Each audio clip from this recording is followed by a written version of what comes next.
What's up, everybody? It's Marlon. Hope y'all been doing well while I've been gone. I think this is the first Warhammer video that I'll be doing since I moved all the medical stuff and TMJ and chronic pain and all that off this channel. That's all gone. All the videos I've already done are going to stay there, obviously, but all that's going to be removed from this channel. And this is going to become just basically Weed and Warhammer Wednesdays. Not just on Wednesdays, but I think it's just going to be mainly Weed and Warhammer. I like those two things together, and that's what I'm doing. So hopefully y'all enjoy both of those things as well. I was actually thinking at some point it would be really fun to have like a weed smoking bash Warhammer blah blah blah back and forth with like Major Kill or Luton. I know Major Kill already does the drunk streams, which are fucking hilarious. If y'all haven't seen those, check it out. I don't think Luton does anything like that, and I know he's mentioned having some problems, sort of like me too. So maybe we could do something with Luton like that. Who knows? But that'd be a lot of fun. Anyways, um, what I'm talking about today, I finished almost everything from the Horus Heresy, the first, and I'm starting the Horus Heresy Siege of Terra series, which I think is just 4 or 5 books. And I wanted to talk about towards like the Unremembered Empire, things like that. And specifically, all throughout the Horus Heresy, we get to see a lot of in-depth looks at almost all of the living Primarchs. I think I'm pretty sure all of them. Yeah, I can't think of one that was missed. So all of the living Primarchs at least get some time in the Horus Heresy series, and the most dangerous of all of them. I'm not talking about the most powerful like Magnus or the most crazy to fight against like Russ or the most obsessive compulsive like the Lion or maybe Gilliman. I don't know. Those two are both, when it comes to different things, the Lion's obsessive compulsive about secrets and not telling people things they need to know, and Gilliman's obsessive compulsive about basically everything else. But uh, the most dangerous out of all of them, and everybody will probably say, like, right off the get, Marlon, it's Horus, obviously. The dude has half the legions at his command. He has the blessing of the gods, and he is an extremely capable motherfucker. True. But there is one thing that y'all are forgetting, and one Primarch that I think a lot of people, and maybe like, I don't think the whole community, because I did some research before this, just a little bit, but the community at large sleeps on it. And it is the fucking power of insanity. And I think that one right there will give it away who I'm talking about. Yes, sir, Konrad Kurze. Come on down. Konrad Kurze. That motherfucker is a dangerous bastard. If I was any of the Primarchs and I have had to fight one of my brothers or go into war against one of them and I got to pick who it was, I would not pick that motherfucker. That Konrad is a bad, bad, bad dude. And I wanted to just talk about it and make my case a little bit, just like I did with Alfarius. I do not believe, by the way, that Alfarius was a traitor. I did a video on that too. It hasn't gotten very far, but I don't think Alfarius was actually fully a traitor. And I don't think Konrad is as insane as people think. And I definitely don't think that he would be as easy to put down as a lot of people think. And I'm going to talk about him and the lion going back and forth to sort of prove my point and some of his encounters in the Unremembered Empire. But if you remember, the lion, while he's dealing with Kurze, trying to chase Kurze down, etc., part of a like branch mission that he does right before or at the very beginning of their conflict is go to a planet that he was on, I think, many years before, where he knows something about some very, very sus, very, very forbidden alien tech called T'Challa? I think it's T'Challa. I don't remember how to pronounce it exactly. But it is a alien tech piece of thing that allows him to travel through the warp extremely accurately and extremely capably while the warp storms are going on, by the way, if he knows where he's going. So he can go to the AI and be like, I want to go here. And the AI can look, I guess, sort of like into the future almost and see a path to that place and then take them.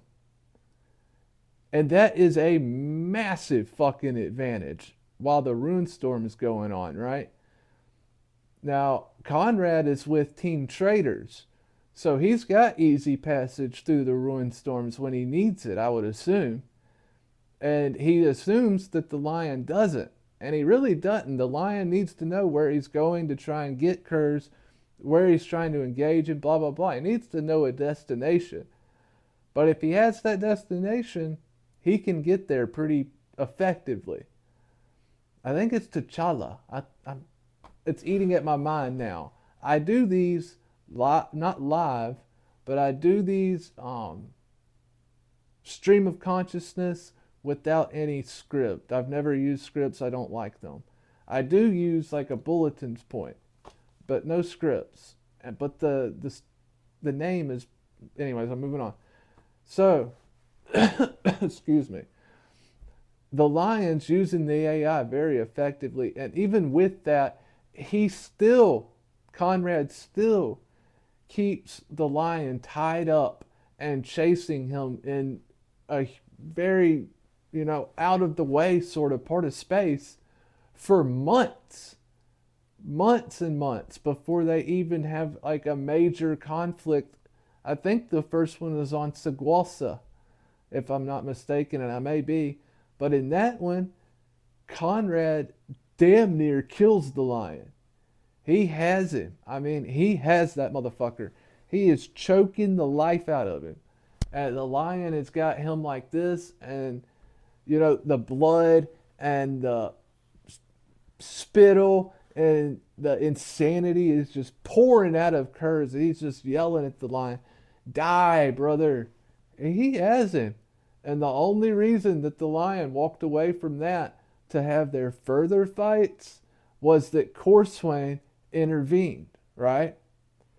And then later on, when they had sort of more engagements they had many different types of engagements. And that's one way that you know that they were very well matched, because the lion didn't just come in and overpower Konrad in any of those situations, really. The lion was either on the back foot or having a very difficult time of it, even when the odds were against Konrad.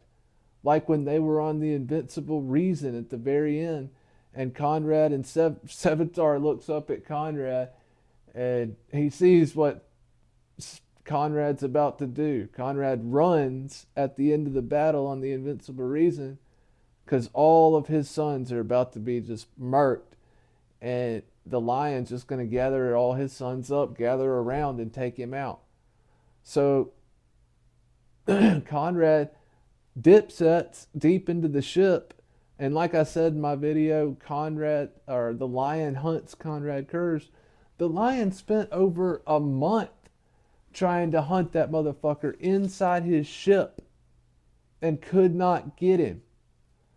And then when they finally got to McCrag, this Looney Tune crazy genius, whatever you want to call this motherfucker, he uses the foresight that he has, that he believes, is very accurate and very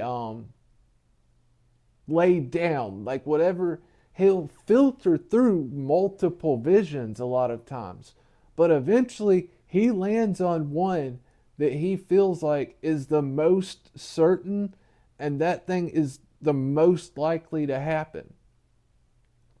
And some he doesn't even feel like are likely, like his death. He calls them fate. And it really does seem like when you actually see the points of views, when he locks in on that turn of events, it plays out exactly like he says it will almost every single time. So it really does start to make you think, especially when Sanguinius is acknowledging that at least one of his memories is also fated to happen. His fight with Horus. Now, the outcome he isn't, willing to say is fated because of his own mind. He doesn't want to say it to the lion or Gilliman or his sons, I'm fated to die in that fight for sure, 100%. But in his mind, I believe he believed that. Just like Konrad believed that he would die by the hand of one of the emperor's assassins, which he did. So, anyways, Konrad uses that ability to sort through a whole bunch of futures to try and figure out the best way to get onto Macragge once him and the lion get there. And the lion, being the lion, was going to Macragge because for several reasons, but when he got there, he was basically like, if Gilliman's turned traitor, we're going to launch all these drop ships and we're going to take Macragge. And he had tens of thousands of Dark Angels ready to go in launch pods. And Konrad saw that, got himself outside of the ship, used an airlock on the outside to trigger some sort of alarm that forced the Dark Angels to come up and open it from the other side. He then pulled them out, killed them, threw them off out into the black, and went down into where he needed to be. He then used his own DNA, which is so close to the rest of his brothers that I think pretty much any Primarch DNA will work on almost any of the ships, it seems. He uses his own DNA to then order that launch that the lion had prepared.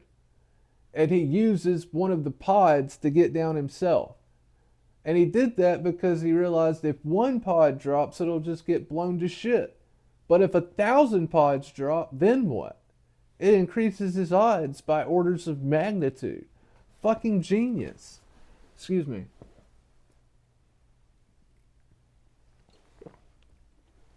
So then he does, that's another thing. He finally confronts Gilliman and the lion both on Macragge.